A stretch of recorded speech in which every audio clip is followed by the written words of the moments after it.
जियो platforms के तीसरी तिमाही के नतीजे आ चुके हैं। दिसंबर क्वार्टर के नतीजे कंपनी ने रिलायंस के साथ ही घोषित किए, लेकिन इन नतीजों में क्या कुछ खास रहा, क्या कुछ बड़ी अपडेट सामने आई, इनका बिजनेस कैसे बढ़ता हुआ दिखाई दिया, चलिए सब कुछ समझने की कोशिश करते हैं।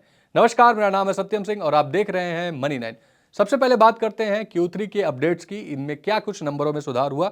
तो इनके तीसरी तिमाही के नतीजों के बारे में अगर मैं बताऊं, 16 जनवरी को घोषित किए गए, लेकिन इनमें नेट प्रॉफिट में कंपनी के 26% की ग्रोथ देखने को मिली, यानी शुद्ध मुनाफा 26% बढ़ता हुआ नजर आया। अगर हम इस साल के पैसों में बात करें, करोड़ रुपीस में, तो लगभग 6,861 करोड़ रुपयों का मुनाफा कंपनी ने दर्ज किया है, जो कि सेम क्वार्टर दिसंबर क्वार्टर लास्ट ईयर 2023 के मुकाबले 26% ज्यादा है। 2023 में दिसंबर क्वार्टर में कंपनी ने 5,447 करोड़ का मुनाफा दर्ज किया था।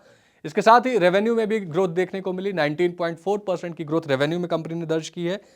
33,074 करोड़ का रेवेन्यू इस क्वार्टर में, दिसंबर क्वार्टर में कंपनी ने दर्ज किया है।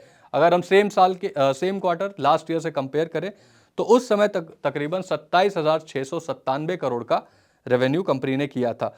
कंपनी का एबिटा भी सुधरता हुआ दिखाई दिया। 18.8% की ग्रोथ के साथ कंपनी ने 16,585 करोड़ का एबिटा दर्ज किया है। मार्जिन में भी सुधार देखते को मिला।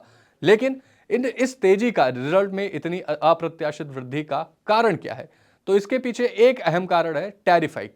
हमने देखा था कि लास्ट ईयर जून में कंपनी ने टैरिफ हाइक किए थे, यानी कि अपने रिचार्ज प्लान्स की कीमतें बढ़ा दी थी जियो ने, जिसके बाद हमें आज इस बार इनके एवरेज रेवेन्यू पर यूजर आरपू, इसमें भी ग्रोथ देखने को मिली है। जियो ने तकरीबन 12 से 25% अपने रिचार्ज प्लान्स की कीमत बढ़ाई थी। उसका डायरेक्ट बेनिफिट होता हुआ कंपनी को दिखाई दिया।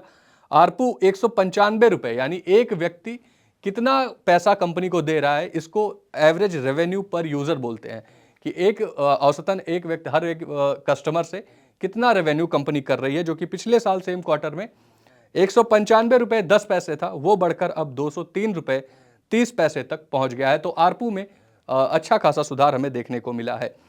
इसके साथ ही नतीजों को प्रभावित किया कंपनी के लगातार बढ़ते यूजर बेस ने। हालांकि दिसंबर क्वार्टर में जो रेट ऑफ इंक्रीज है उसमें गिरावट देखने को मिली, लेकिन यूजर बेस बढ़ता रहा। मतलब जितनी तेजी से बढ़ रहा था उसमें थोड़ी सी गिरावट हमें देखने को मिली, लेकिन यूजर बेस में लगातार हमें ग्रोथ रिलायंस जियो के दिखाई दे रही है, जिसकी वजह से आरपू में भी सुधार हमें देखने को मिला। दिसंबर 2024 तक जियो के पास तकरीबन 48 करोड़ 21 लाख यूजर थे, ग्राहक थे, जो कि पिछले साल की तुलना में 2.5% बढ़ा है। 2.4%, टू बी वेरी प्रिसाइज 2.4% की यूजर बेस में ग्रोथ देखने को मिली है। FY25 की कुल की तिमाही में, जो ये लास्ट तिमाही के नतीजे हैं, उसमें 33 लाख यूजर बेस सब्सक्राइबर बढ़ते हुए हमें दिखाई दिए हैं। इसके साथ ही अब कुछ बिजनेस अपडेट्स की भी बात कर लेते हैं। तो 5G के सेक्टर में एक ग्लोबल लीडर बनता हुआ रिजल्ट ये जियो दिखाई दे रहा है, और इसके नतीजे इस बात की पुष्टि भी करते हैं।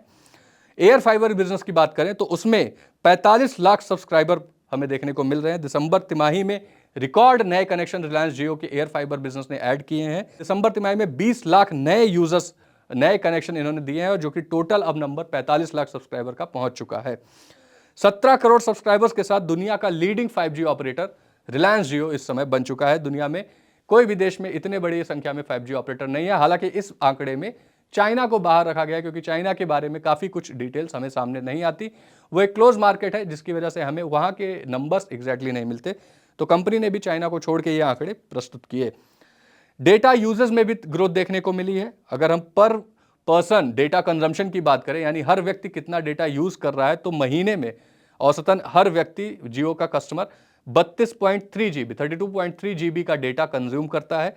इसके अलावा डेटा ट्रैफिक में 22.2% की ग्रोथ देखने को मिली है। कंपनी डेटा खपत में लीडिंग कस्टमर एंगेजमेंट है, यानी कि इसके जो कस्टमर्स हैं वो इंगेज ज्यादा कर रहे हैं इंटरनेट में, जिसकी वजह से हमें ये डेटा यूजर्स में भी ग्रोथ देखने को मिली है। तो ये थे रिलायंस जियो के Q3 नतीजों की कुछ अपडेट्स, जिनमें हमें सुधार देखने को मिला है। काफी शानदार नतीजे रहे हैं।